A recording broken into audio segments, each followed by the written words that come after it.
So there is this typical Kashmiri culture that every farmer like will cook some rice, put haldi in it, then sprinkle oil over it, and distribute it among neighbors and friends and children.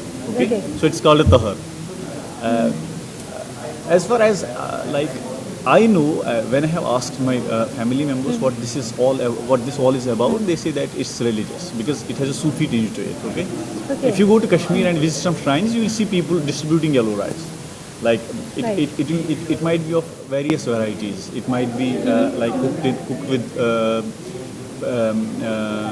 mutton. It might be cooked with chicken. It might be just plain. It might be just with salt. But many people, you'll see them distributing it. But this one is typical. Like it's called a til tahar. It's oil. There is this special like it's not a vegetable. It's a flavoring vegetable in Kashmir. It's called a pran. So these things are mixed in yellow rice and it's distributed. But then it's not religious. It's actually cultural because the Sikhs also. It's not Islamic because the Sikhs also distribute it. I have seen Sikhs when like Sikh farmers in Kashmir when they they also do it. They also when they go for this wet nursery, when they like just put the sprouted paddy in the field, they also distribute this yellow rice. So and like what needs to be unraveled is whether this is part of the historical cultural like lineage of Kashmiris, because Pandits used to Pandits even now they used to distribute prasad. And Pandits in Kashmir didn't actually Kashmiris don't have a good taste of sugar, or they don't have like a lot of this sweets.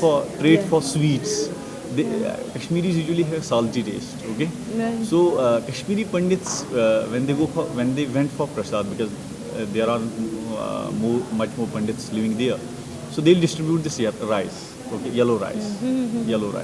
So in Pandits, there were different varieties of rices being cooked on different occasions to be distributed as prasad. They didn't distribute laddus, they didn't distribute mithai, they didn't distribute anything as prasad. They will always distribute rice as prasad. So this rice has a typical and particular story around, because rice is the staple diet of Kashmiris. So it's common among Pandits, it's common among Muslims, it's common among Sikhs. So it's something cultural and it has a story to it. But the story needs to be unraveled, because once this religious element comes to it, then the Sufi cult of Muslims will claims to own it, isn't it? Then Sikhs might claim to own it, that it's their heritage. Then the Pandits might claim it as their own heritage. Can I ask you something here? Yeah. How has the conflict in Kashmir affected this kind of Yeah. That's where I'm heading towards. Actually, in Kashmir, if you go by the government reports, they will you will see that rice cultivation has been one of the main contributor to the state's GDP. Okay. But if you go deep inside, it's not rice cultivation. It's a particular variety of rice, which is basmati rice. And this basmati rice is not being cultivated in Kashmir Valley. It's cultivated in certain areas of Jammu. Okay. So it's just basmati rice. Because basmati rice is not the staple diet of a common man. A common man can't afford basmati rice, isn't it? So it's the common rice. It's the normal rice which everybody among us eats. So that's the staple diet of Kashmiris. But there's this peculiarity of Kashmir that it has only one link with India, and that is the tunnel. That is the only road which connects it to India. Okay, and at both times it was blocked, and it wasn't blocked for any other reason. It was blocked to cut off the supply. It was blocked to cut off the same rice which goes from India to Kashmir. I'm sure I don't at all question. It might earlier be not having these elements to it. It might not be having this target to it. But eventually, due to the peculiarity of the situation in which Kashmiris are finding themselves, it acquires such a trait. Certainly. You find that drivers are being allowed to ply on the road to get the very very important supply of daily ingredients of rice, of sugar, of kerosene oil, of any other thing, of vegetables to Kashmir, and they have to be on their own. That's why at that time it had been decided that, and only after that this Muzaffarabad Kashmir trade route had been opened. But that didn't help also. You see, there is no doubt that that, that any small political identity which is resisting being absorbed by a larger one is going to be subjected to this kind of thing. I've worked for many years in the Northeast, for example. It's a similar situation. I mean, I am sure that, this kind of process is quite common to anything. I'm not denying the impact of it, terrible impact of it. No matter how many millions of people suffer from such actions, I'm not denying that they are terrible things, to happen. I'm just saying that it's not as personal as one would assume. It's you're kind of being ground up almost mechanically, which doesn't make it better, but it does make it different. And it requires a different perspective, I think, a different attitude to effectively address something that's happening almost mechanically, as opposed to something that's, vindictively being targeted, if you know what I mean. That there are slightly different ways of dealing with it. And no doubt there are aspects, for example, and we all know what Modi has done in the past.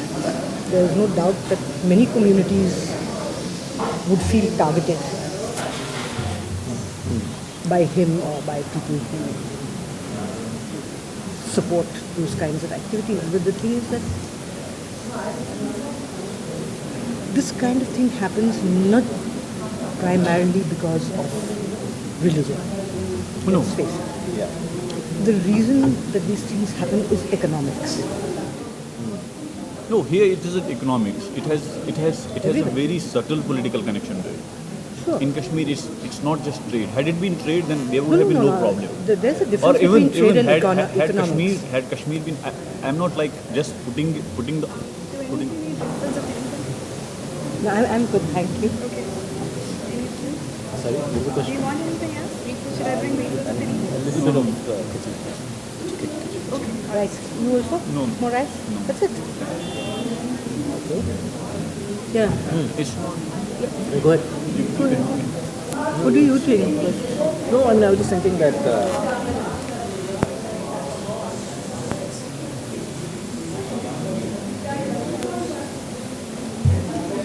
one of the things that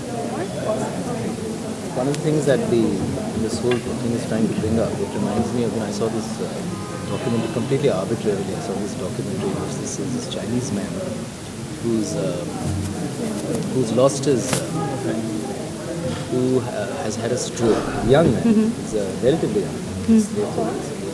Keep it, that's too much. Just his eye contact. So he's had a stroke, and the one thing that's happened is his sense of taste has been affected, and he really can't taste anything. And so he goes to he's in Hong Kong. He goes to all these places, and he's trying to actually recover his sense of taste. So that's it's 1 hour thing, and what happens is that finally, and he goes to Chinese medicine, these wonderful places where you get Chinese medicine in Hong Kong. Yeah. And finally ends up in Chinatown, and he is given this kind of he begins eating a whole series of courses. Literally, it's as though his taste buds are reawakened. So through food, there is this reawakening of certain kinds of memories. And I was wondering if one can use that metaphor with regard to Kashmir. Because I know people who are working on other histories, other traditions. This person working on I'm done, thank you so much. mysticism.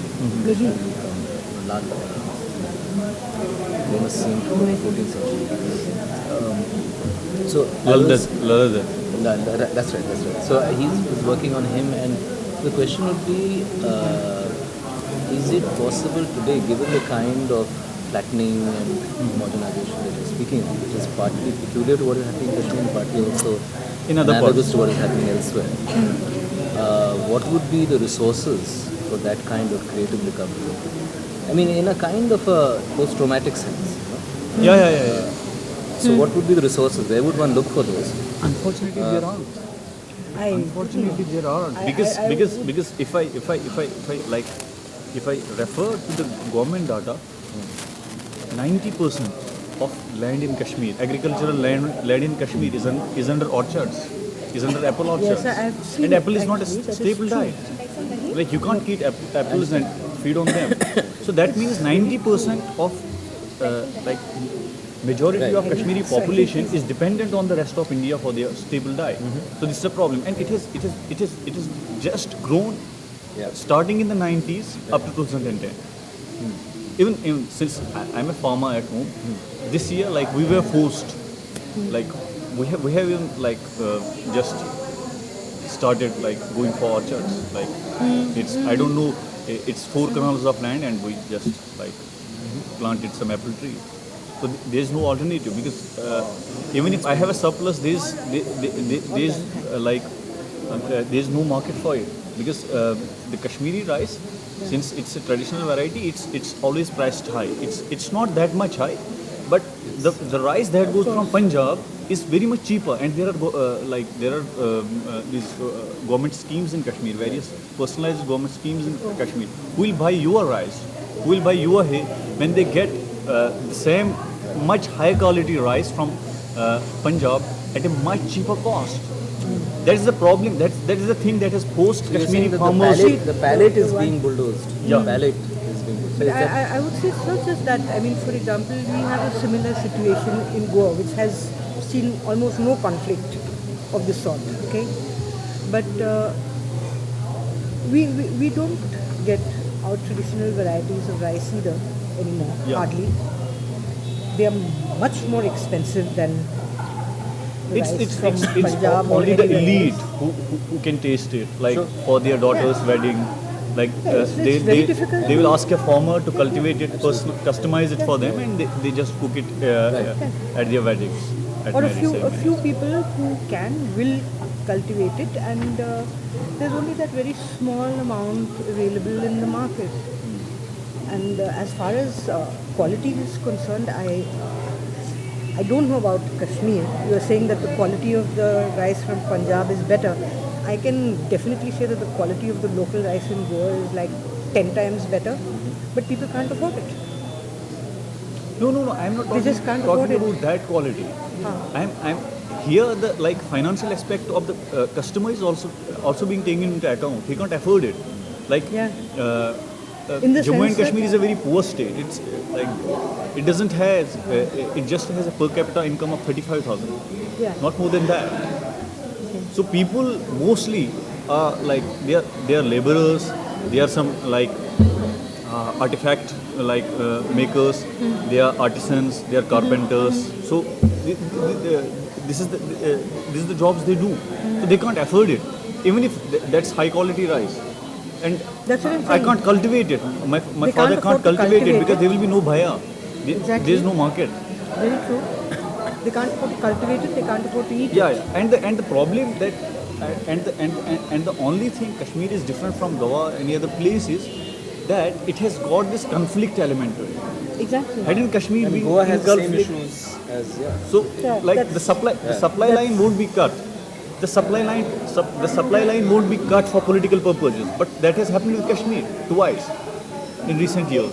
That's what Yeah, I'm trying to the say. supply line won't be cut, but again, what I'm trying to say is that even though the local dynamics might be different, the game that is being played is kind of the same. Yeah. Okay. The local dynamics in Kashmir is different Might because be of the different conflict. because of the particular situation, because of the geography, because people don't like eating sugar so much or whatever, because of whatever the local characteristics are. But the game is not even a game that's played at the level of India. No. You see? The thing is that this kind of standardization of production and consumption is really the game. It's not even the politics anymore. The politics is just a way to do it efficiently or with some personal stakes of one group or another group who happens to have a little more influence at a particular time. And future generations will slowly lose their connection. Yeah. They Yeah. lost. For It's example, already I lost. mean, it's- And it's not only the case with Kashmir, it's in every other With particular everywhere. community. Everywhere. But Kashmir, since it has got this conflictual element to it, it's different. It's not the dynamics are much quantitatively more different. I know It's what you mean. qualitatively different. I know what you mean. Of course it is. That's what I my submission was. not questioning that at all. But I would really, I think that when we are looking to see what we're going to do about it, there are many levels at which we can look at it. If we are local people acting locally, it's fine to look at the local dynamics. But as soon as you are not, the moment you remove yourself from the local activity, then you have to see the larger dynamics, otherwise you're not going to address it correctly. Unfortunately, that is what I find happens to a lot of us, whether we call ourselves intellectuals or activists or whatever. We tend to look at the problem as being one of communalism or of a class something or a ethnic conflict or when really it's just a question of resource management.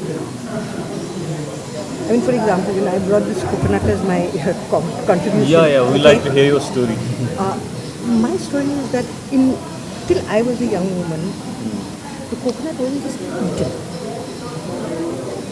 It was important in lots of rituals. Okay. We used to bathe the brides and the grooms in it. It was part of, food wasn't just food. Food itself had implications of other things, It has medicinal value, for example. My mother, who's about 80-something years old, she takes, cold-pressed, home-pressed coconut oil every morning as part of her medicinal therapy. So what I think is that I'm sure that there are such applications even for certain kinds of rice. There's certain kinds of rice which are eaten in certain cultures when somebody is pregnant or when somebody is just delivered, or when somebody is an invalid or recovering. You see that all these really, complex cultures. And what I consider really critical is that there seems to be this, again, kind of mechanical thing to try and make everything the same. Yeah. Because then it's easy, then you just need one factory to produce rice and send it out in the same looking bags. That's right. It's basically a question of economics, which and there I feel that we are all part of the machine That's been that's doing this. All of us. No thanks. I'm kind of done.